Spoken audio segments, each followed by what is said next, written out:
Esther, capítulo 5, nós vamos ler o capítulo 5 e vamos ler o capítulo 6.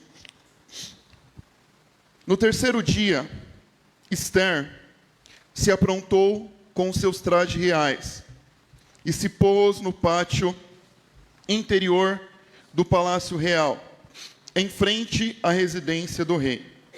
O rei estava sentado no seu trono real, voltado para a porta da residência. Quando o rei viu a Esther parada no palácio, ela alcançou o favor diante dele. E o rei estendeu-lhe o cetro de ouro que tinha na mão. E Esther se aproximou e tocou na ponta do cetro. Então o rei perguntou: "O que é que você tem, rainha Esther? Qual é o seu pedido? Até a metade do reino lhe será dado." E Esther respondeu: "Se for do seu agrado, venha hoje com Amã ao banquete que preparei para o rei." Só lembrando então, nesse momento, Esther, ela tem o desafio de pedir para o rei interceder sobre o povo de Israel. O povo de Israel seria eliminado, seria morto. E Esther ali, através de Mardoqueu, ela é despertada a falar com o rei para pedir o livramento do povo de Israel. Esther, ela não vai lá e fala logo de cara. A gente começa no versículo 1, no terceiro dia. Ou seja, 3 dias Esther ficou jejuando. 3 dias Esther ficou jejuando para chegar diante do rei. Não era algo fácil. Por quê? Porque a vida dela estava em jogo. Por que a vida dela estava em jogo?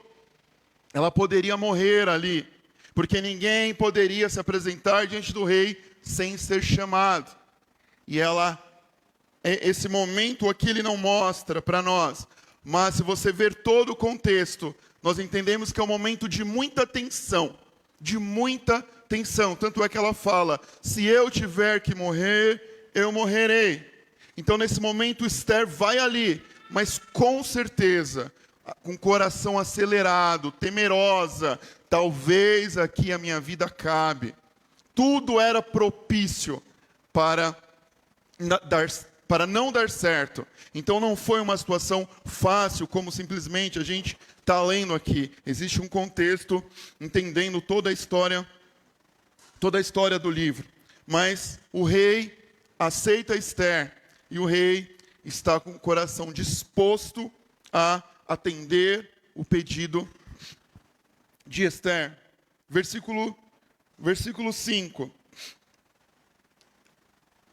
Então o rei disse: "Peçam a Amã que venham depressa, para que possamos atender o pedido de Esther."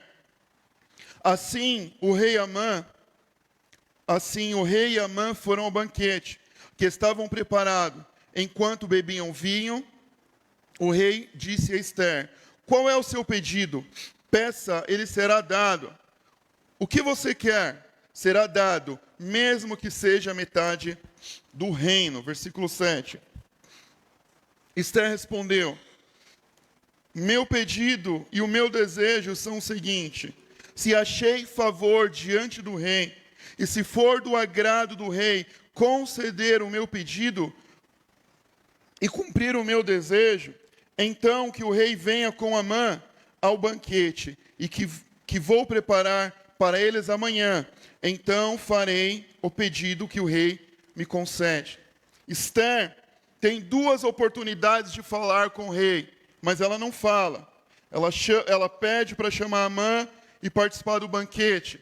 Amã se apresenta, o rei, Amã e Esther estão lá. Ele pergunta: "E aí, Esther, o que você quer?" Aí ela fala: "Olha, o meu pedido é que amanhã, de novo, você, Amã, estejam aqui."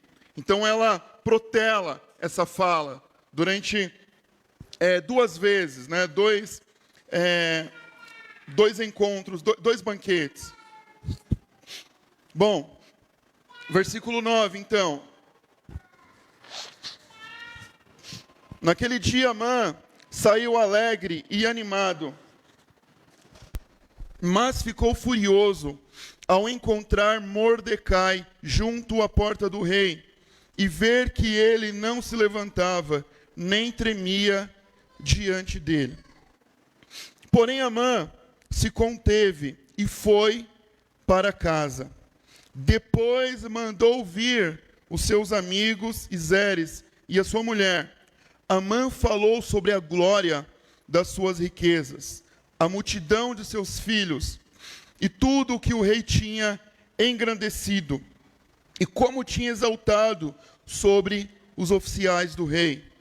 Amã acrescentou: a própria rainha Ester ninguém mais convidou para vir com o rei ao banquete que tinha preparado, a não ser a mim. E também para amanhã estou convidado por ela, juntamente com o rei. Versículo 13. Porém, tudo isso não me satisfaz, enquanto eu vir o judeu Mordecai sentado. Vou ler de novo. Porém, tudo isso não me satisfaz, enquanto eu vir o judeu Mordecai sentado junto à porta do rei. Então Zeres, a mulher de Amã, e todos seus amigos disseram: mande fazer uma forca de 22 metros de altura. Pela manhã, diga ao rei que nela enforquem Mordecai. Então vá alegre com o rei ao banquete. A sugestão foi bem aceita por Amã, que mandou levantar a forca. Então, depois desse convite, Amã, o ego de Amã era muito grande, o ego de Amã era enorme. Ele sai todo alegre, todo contente, porque ele foi chamado para ao banquete junto com Ester e o rei. E o detalhe é que era só ele que foi chamado. Só que, diante de tanto êxtase, Mardoqueu não cumpre aquela regra que era de se prostrar diante de Amã. E isso atinge o ego dele. Aquele ego grande é atingido. E aí, Lucas? Não tinha visto o Lucas aqui. O ego de Amã é atingido. E aí, tudo aquilo que ele tinha como alegria foi meio que ele disse: olha, é como se não tivesse, isso destruísse aquilo que ele tinha recebido.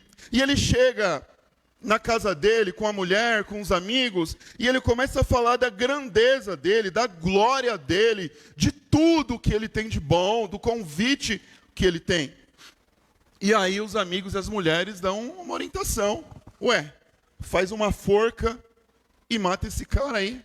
E amanhã você vai para a festa tranquilo. Capítulo 6, versículo 1. Naquela noite, o rei não pôde dormir. Então mandou buscar o livro dos feitos memoráveis, que foi lido diante do rei. Achou-se escrito que Mordecai, irmãos, às vezes falam Mardoqueu, Mordecai, mesma coisa, tá bom?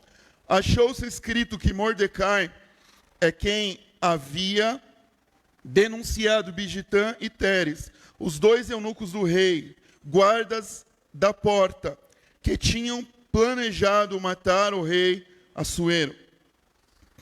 Então o rei perguntou: que honras e distinções foram conferidas a Mordecai por ter feito isso?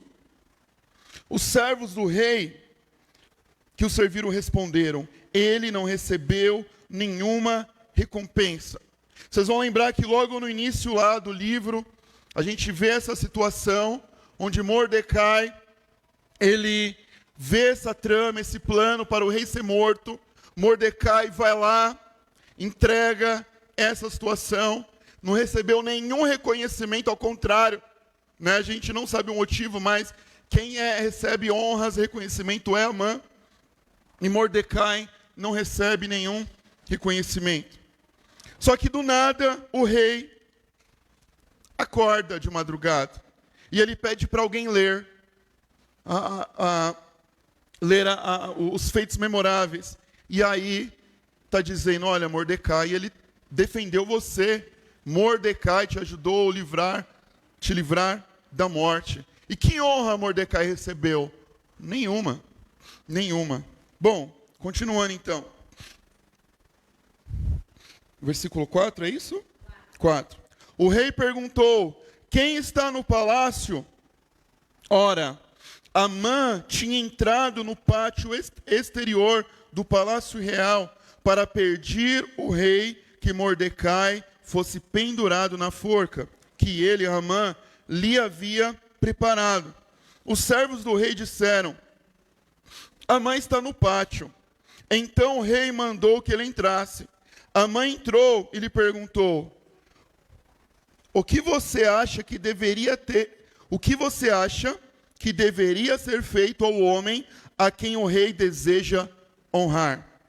Então Amã pensou, a quem mais o rei poderia querer honrar, senão a mim?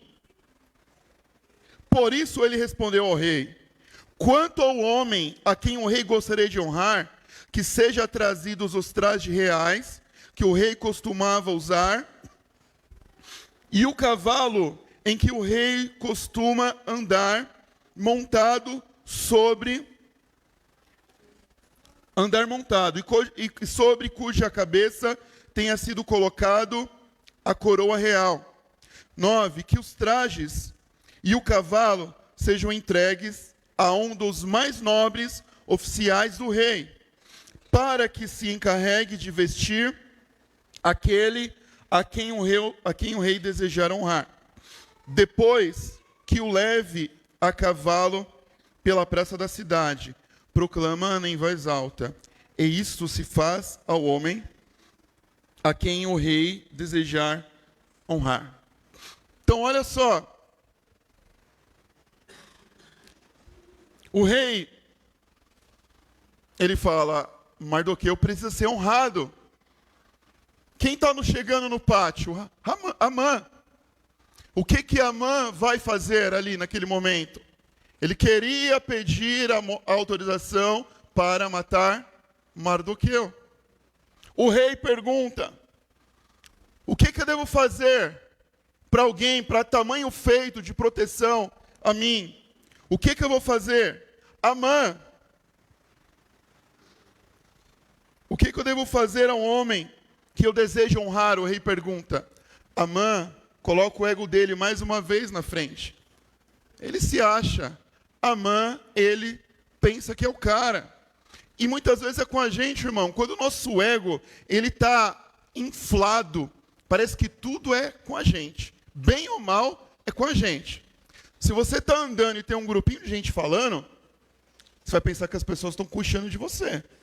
Se alguém olha para você e dá uma risadinha, você vai pensar que a pessoa está rindo da sua cara.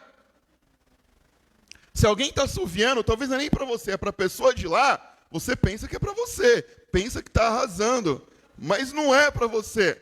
Porque o ego inflado te coloca no centro de tudo. Tudo que acontece tem a ver com você. Seja bom ou seja ruim. Lidar com pessoas com ego enorme, inflado, é horrível, terrível. Porque tudo fere a pessoa, tudo atinge, tudo tem a ver com ela. E foi assim com Mardoqueu. Ele pensava que era com ele. E aí ele pensa, bom, eu quero desfilar na cidade como se fosse um rei. A dica que ele dá, pensando que isso vai ser feito para ele. Mas, na verdade, não. É o contrário. E ele fala, olha, coloca alguém de alto escalão para conduzir essa pessoa. Quem é esse cara de alto escalão? O próprio Amã. E Amã vai lá e leva Mardoqueu diante de todo o povo. Isso, a Record deve ter arrebentado, porque isso dá uma ótima novela. Né? Falaram que já teve, né? Então, uma ótima história. Mas a gente vai conversar mais sobre isso. Eu estou lendo para a gente entender melhor. Qual versículo agora? Me ajudem aí.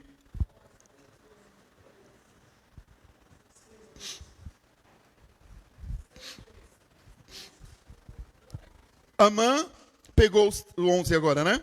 Amã pegou os trajes e o cavalo, vestiu Mordecai e levou o cavalo pela praça da cidade, proclamando em voz alta: é isto que se faz ao homem a quem o rei deseja honrar. Depois disso, Mordecai voltou à porta do rei, enquanto Amã foi correndo para casa, angustiado e de cabeça coberta. Amã contou a Zeres todos os seus amigos tudo o que tinha acontecido com ele. Então seus amigos, que eram sábios, e Zeres, sua mulher, disseram: se Mordecai, diante do qual você começou a cair, é da descendência dos judeus, você não conseguirá fazer nada contra ele. Você certamente será derrotado. Enquanto eles ainda falavam, os eunucos do rei chegaram e, sem demora, levaram Amã ao banquete que Ester havia preparado. Capítulo 7, versículo 1. Para quem nunca leu 3 capítulos da Bíblia, olha a oportunidade agora, hein? O rei foi com Amã ao banquete da rainha Ester. No segundo dia, durante o banquete do vinho, o rei perguntou a Ester: qual é o seu pedido, rainha Ester? Você será atendida. O que você quer? Até metade do reino lhe será dado. Então a rainha Ester disse: se eu tiver obtido o seu favor, ó rei, e se for do teu agrado, que a minha vida seja a resposta ao meu pedido, e como desejo, eu possa ter o meu povo. Porque fomos vendidos, e eu e o meu povo, para sermos destruídos, mortos e aniquilados de vez. Se ainda nos tiverem vendidos como escravos e escravas, eu me calaria, pois não valeria a pena incomodar o rei por uma coisa dessas. Versículo 5. Então o rei Assuero perguntou à rainha Ester: quem é esse cujo coração instigou a fazer uma coisa dessas? Onde está esse homem? Ester respondeu: o adversário e inimigo é o malvado Amã. Amã estava no banquete ali. Então Amã ficou apavorado diante do rei e da rainha. Versículo 7. O rei, no seu furor, se levantou do banquete do vinho e passou para o jardim do palácio. Amã, porém, ficou para rogar por sua vida a rainha Ester, pois viu que o mal contra ele já estava determinado pelo rei. Quando o rei voltou do jardim do palácio para a casa do banquete do vinho, Amã tinha caído sobre o divã em que se achava Ester. Então o rei disse: será que ele queria desonrar a rainha diante de mim, aqui no meu palácio? Quando o rei acabou de dizer as palavras, cobriram o rosto de Amã. Então Arbona, um dos eunucos que serviam o rei, disse: eis que existe junto a Amã a forca de 22 metros de altura que preparou para Mordecai, aquele que havia falado em defesa do rei. Então, nesse momento, Ester fala para o rei também, com um ego muito grande, ele fala: até metade do reino será dado. É claro que ele não ia dar a metade do rei, mas é uma forma de expressar a sua grandeza, o seu domínio, aquilo que ele tem. Eu posso dar o que você quer. O rei também, com orgulho, com a soberba muito grande. E esse rei ganhou uma grana muito alta de Amã, né? O povo foi vendido para o próprio rei, o rei que recebeu esse dinheiro. E diante dessa fala de Esther, Amã sabe que sobrou para ele, porque o rei sai enfurecido, vai para o jardim, e Amã vai lá e está prostrado ali em cima de Esther, no divã, que o texto não deixa muito claro. O fato é que o rei, quando vê isso, também, diante do seu orgulho, não quer saber de nada, não quer perguntar nada, não sabe o que aconteceu, ele só manda aniquilar Amã. E Amã é morto na mesma forca que ele criou para aniquilar o Mardoqueu. E ele é morto, 20 metros de altura, muito alta a forca, talvez para demonstrar o tamanho do ego, do orgulho dele, para que todos vissem Mardoqueu ali morto. Mas quem foi para aquela forca foi o próprio Mardoqueu. Ah, estão atentos, né? Amã. Depois dá para editar aí, por favor. Cadê o nome de Deus aqui? Não está, né, gente? Não está. E a gente tem falado o tempo todo. O Deus que está nos bastidores. Quando eu estava lendo esse texto em janeiro, lendo o livro, em um momento onde eu estava pensando muitas coisas que precisavam ser feitas, que eu não sabia como seriam, e eu lendo esse texto, eu entendi que as coisas não são feitas por mim, não sou eu que faço, não sou eu que resolvo, é Deus que age, é Deus que está se movendo, é Deus que está atuando para que aquilo que Ele quer seja acontecido. Parece uma grande coincidência. Essa narrativa aqui parece uma grande coincidência. Parece uma novela, algo que vai se encaixando e tem um final surpreendente. Como é que Amã aparece ali bem na hora? E como é que o rei vai pedir o conselho bem para Amã? Como é que o eunuco sabe? E na hora ele fala, olha, tem aquela forca ali. E Amã vai. A gente vê aqui a providência de Deus. Nós vemos a providência de Deus na história. Esther estava preocupada, Mardoqueu preocupado, o povo de Israel desesperado. Parecia que o povo estava abandonado. Parecia que Deus não estava olhando para o seu povo. E nós lemos aqui esse texto, nós não encontramos a palavra Deus, menção de Deus. E muitas vezes em nossas vidas, nós não sabemos o que fazer, nós não sabemos para onde ir, parece que nós não enxergamos Deus nas situações que vão acontecendo em nossas vidas. E parece que Ele deixou de existir, parece que Ele deixou de ser Deus. Não, Deus está se movendo. A igreja, o povo de Deus, precisa acreditar na providência divina. O povo de Deus precisa acreditar que é possível sim Deus agir, mesmo naquele momento que nós não enxergamos. Só que nós vemos também dois homens orgulhosos, dois homens com ego inflado. E como nós, irmãos, muitas vezes colocamos o nosso ego à frente daquilo que Deus, Ele quer fazer.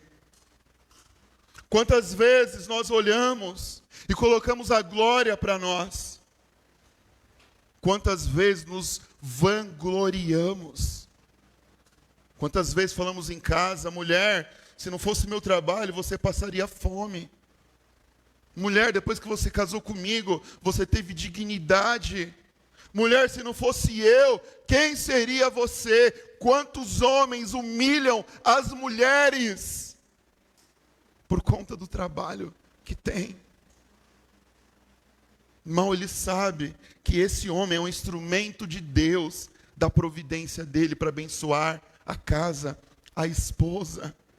Só que o ego inflado, se coloca acima de Deus e humilhamos as pessoas, humilhamos os filhos, humilhamos as pessoas do nosso lado, dizemos que as pessoas precisam de nós, dizemos que as pessoas dependem de nós, dizemos que se nós não estivermos lá, nada vai acontecer. E quantos de nós, como Amã, queremos reconhecimentos, queremos orgulho, queremos que o nosso orgulho esteja acima de tudo. Quantos de nós queremos ser aplaudidos?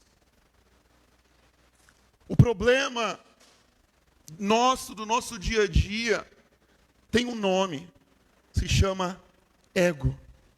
É o nosso ego. Amã foi morto pelo seu ego. Ele estava todo feliz ali. O ego dele estava cheio, mas por conta de um ponto, ele fala, olha, essa situação aqui acabou com o meu dia. Quantos de nós, por conta de uma situação que fere o nosso ego, que atinge o nosso eu, que atinge o nosso orgulho, a gente perde relacionamentos, amizades, por conta de orgulho. Quantos relacionamentos foram quebrados por conta de orgulho? Quantos familiares, irmãos e amigos não se falam mais por conta de orgulho? Quantos familiares, irmãos, amigos não se perdoam, não tem mais perdão por conta de orgulho? Quando nós dizemos muitas vezes, você me feriu, nada mais é do que feriu o meu ego, feriu a minha honra, feriu o meu orgulho. Eu estava assistindo hoje de manhã uma audiência na televisão, e um cara estava na audiência porque ele tinha matado a esposa dele. E o cara, sem vergonha ali.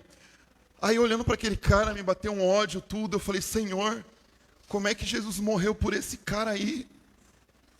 Como é que Jesus morreu? Eu estou desejando a morte desse cara. Pelo jeito que ele está falando, que ele tratou a mulher, que ele fez tudo. Como é que pode? Isso está acima da minha dimensão de entendimento. O amor de Deus demonstra graça. É graça. Não tem outra escolha. Não estou dizendo que esse cara não deve ser punido. Não estou dizendo nada disso, irmão. Mas Jesus morreu para que aquele cara ali fosse salvo. Quando a Bíblia fala, Deus amou o mundo de tal maneira, inclui tudo isso. E muitas vezes nós deixamos de manifestar o amor e a graça de Deus por conta do nosso orgulho. Orgulho. Jesus, ele veio até nós. Ele andou no nosso meio. O Deus Criador, ele foi um bebê que não teve controle dos esfíncteres. Ele não teve nenhum.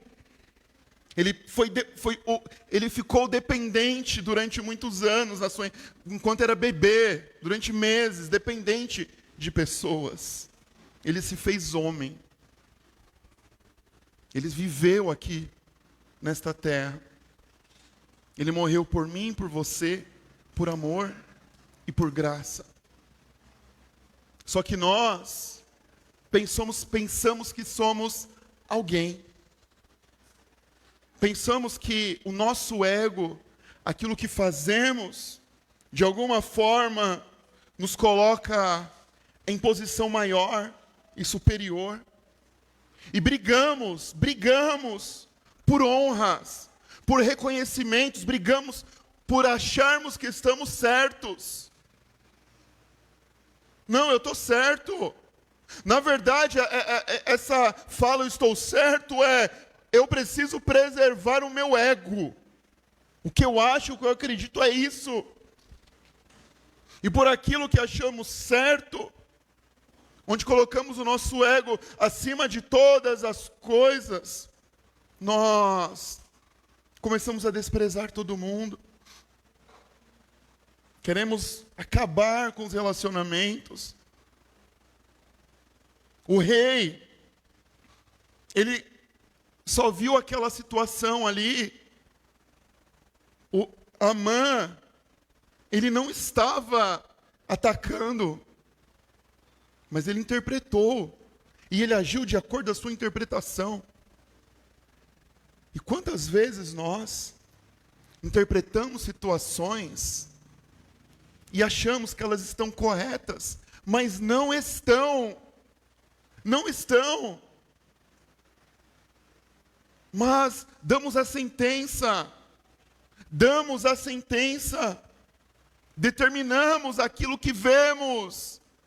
Só que aquilo que nós vemos pode ser o filtro daquilo que está dentro de nós.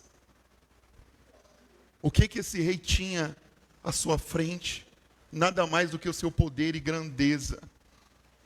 Nada mais. Quantos relacionamentos estão quebrados por interpretações errôneas, por interpretações que não são reais, que não são verdadeiras. O quanto que nós estamos perdendo de oportunidade de convivência, de amor e de perdão, por acreditarmos naquilo que nós vemos. Só que aquilo que nós vemos não é uma verdade. O que fazer então diante disso? Humilhar o nosso ego diante de Deus. Humilhar o nosso ego diante de Deus. Porque nós temos um Deus que está agindo. Nós temos um Deus que está atuando. E nós precisamos nos submeter àquilo que Ele está falando. Nós somos o instrumento de Deus. Nós somos o canal de Deus. Pai, marido, você é um canal de Deus para ser provedor da sua casa. Não se engrandeça. Não se coloque acima. Não se sinta maior do que você é. Mulher, da mesma forma, Deus te colocou lá também para prover de forma emocional, espiritual, financeiro também. Não coloque o seu ego, porque quem vai dar o pão de cada dia é Deus. O que vocês precisam fazer é os dois se unir, se ajuntar e agradecer a Deus por cada um ser um instrumento de provisão da vida. Não seja dominante, não seja arrogante, não seja alguém violento em palavras, não fira em palavras, não machuque em palavras, mas ame, perdoe, seja generoso e veja a ação de Deus sobre vocês e veja as mãos de Deus sobre a vida de vocês. Tire a vanglória. O que é a vanglória? É uma glória vã, uma glória falsa. Não se glorie, não se engrandeça. Seja alguém que agradeça: Senhor, obrigado, porque eu sou um instrumento do Senhor. O Senhor age através da minha vida. O Senhor move através da minha vida. Desculpa repetir aqui, mas é triste ver pessoas sendo humilhadas por pessoas que se sentem maiores do que as outras. É triste ver mulheres sendo humilhadas por homens que pensam que são maiores ou melhores do que elas. É triste, principalmente por ser maridos e principalmente ainda por ser homens cristãos, que devem ser exemplos de Cristo na própria casa. Eu vou dizer para vocês que esse nem era o tema de hoje, eu vou ter que continuar semana que vem, mas eu espero que cada um de nós possamos nos ser submissos ao Senhor e deixar Deus tratar o nosso coração, tratar a nossa vida. E que você possa confiar em Deus, entregar o seu coração ao Senhor e crer na providência dEle. É Ele que faz. Amém? Eu posso chamar você para orar, se o Renato puder vir aqui. Vamos orar. Vamos falar com Deus. Você pode ficar em pé?